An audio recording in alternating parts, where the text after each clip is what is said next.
And just to prove those rare critics wrong, who firmly believe that it is only the South Africans who are the aggressors, I call on fellow teammate, friend and Springbok, Keith Andrews.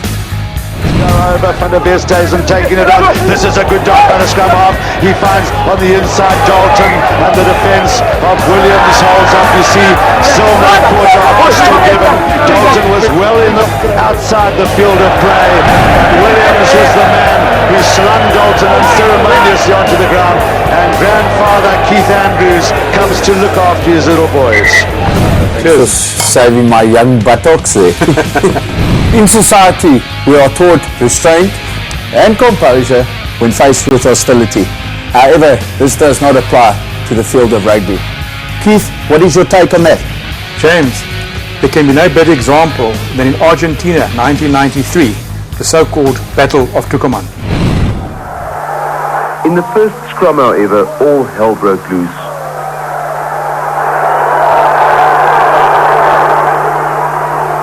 It was difficult today.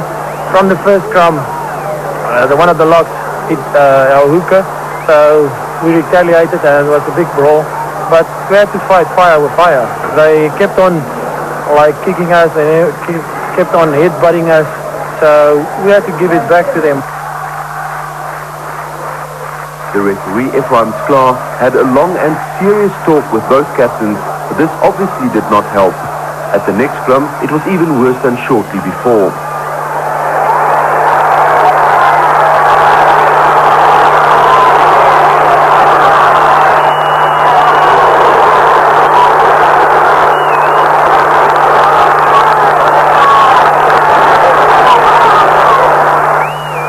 To be quite honest, they had no choice.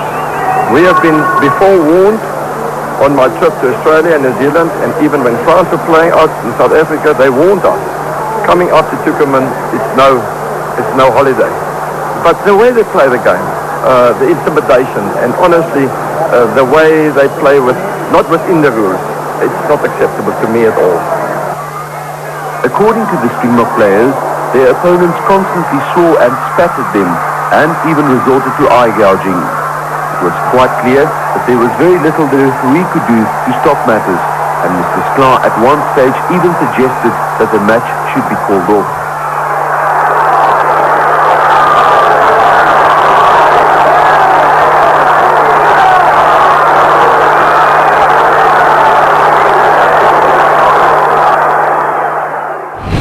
Keith, why don't you take us through this nasty game?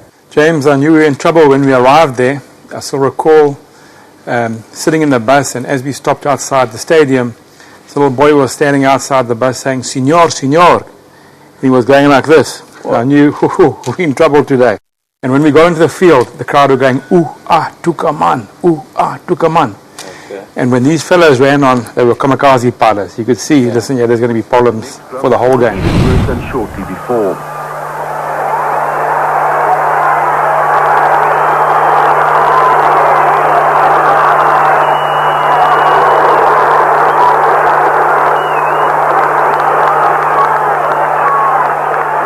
Yes, James, you'll see for a chap like Jan Strauss to get involved, the Kalahari Boersian must have been something. You'll see there he's punching a couple of people. I see a couple of beautiful overhand rights there. Yeah, I must say it was a very sort of volatile game. There's Tian obviously speaking to the ref. He came back to us afterwards and said, "Guys, if they continue hitting, climb in. You may as well continue." I think that's some good advice, in all honesty. That's quite right. But every single scrum we had, there was a fight. Yeah. You can look at those people climbing. Those are the typical incidents where there's an old saying where you need eyes in the back of your head. No, I saw the reason why I sort of got credited for throwing a huge punch. I got hit from the side, fell over someone. I stood up, and there was the poor eighth man standing there looking at the crowd, and I sent him. And I got sent off, and he got carried off. So it was nothing wrong with that.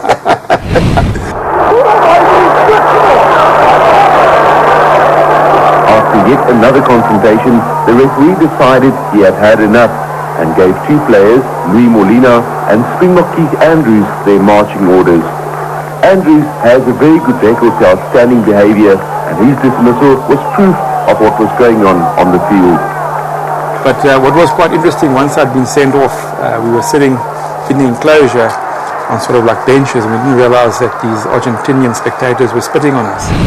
And when we got back into the change room, there were nice pieces on our backs, you know, blue, yellow, green, so it was quite disgusting. Charming. Now, I think this is probably one of the worst incidents of fighting on any rugby field. It's equivalent to the best bar brawl.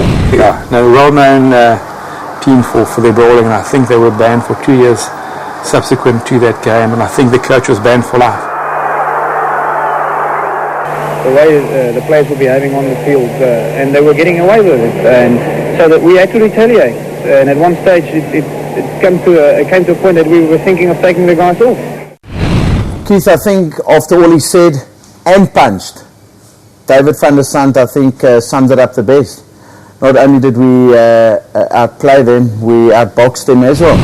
Tucuman has never been so outplayed and outboxed, and to rub salt in their wounds, replacement Jacques Olivier scored the final try for victory to South Africa by 40 points to 12. Whatever the outcome, we still thrill and thrive on those uncompromising hard men who live by the ultimate and total true code of the real warrior. Keith, thank you for joining us and giving us your insights on the Battle of Tucuman. You're welcome.